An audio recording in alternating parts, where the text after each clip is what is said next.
James was enjoying his life on the island of Soda, but he still had a lot to learn. You're a special mixed traffic engine, said Sir Topham Hatt. You can pull coaches or freight cars quite easily, but you must learn by your mistakes. James knew what Sir Topham Hatt meant. He could well remember that dreadful accident on his first day. "Be careful with the coaches, James," said kind little Edward. "They don't like being bumped."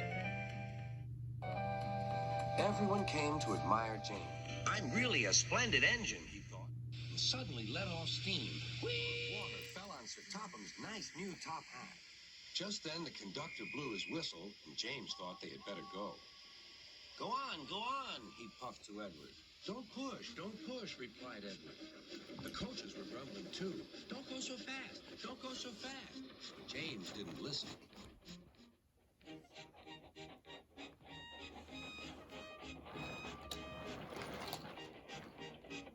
When at last they stopped at the next station, 2 coaches were beyond the platform. They had to go back to let the passengers out. But no one seemed to know about Sir Topham's new hat, so James felt happier.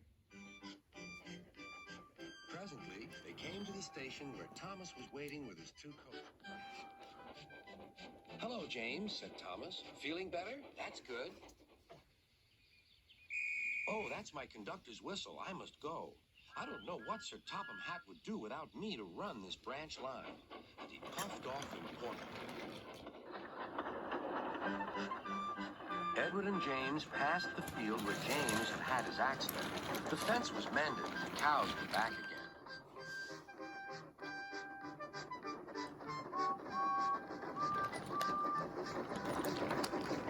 They ended their journey and rested before setting off for home. James was still wondering what Sir Topham would have to say about his new hat.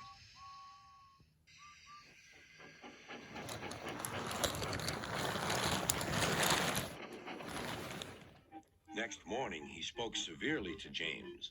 "If you can't behave, I shall take away your red coat and have you painted blue." James didn't like that at all. He was very rough with the grumbling coaches as he brought them to the platform.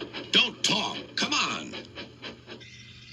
"Gordon never has to fetch his own coaches," he thought to himself, "and he's only painted blue." To make James even more cross, this time no one came near him. "I'll show them," he thought. "They think Gordon is the only engine who can pull coaches."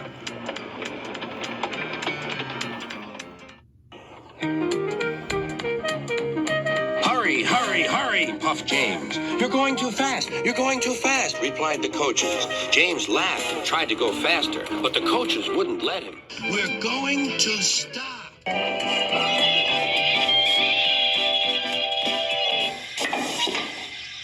"What's the matter?" James asked his driver. "The brakes are on. Leak in the pipe, most likely. You've banged the coaches enough to make a leak in anything." "How shall we mend it?" said the conductor. "We'll do it with newspaper and a leather bootlace," replied the driver. "But where is the bootlace coming from?" asked the conductor. "Ask the passengers," said the driver. "You have a leather bootlace there," said the conductor to a smartly dressed man. "Please give it to me." "I won't." "Then I'm afraid the train will just stop where it is." The passengers all said what a bad railway it was. Then they told the man how bad he was instead.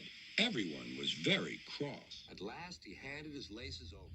The driver tied a pad of newspaper tightly round the hole in the brake pipe, and James was able to pull the train.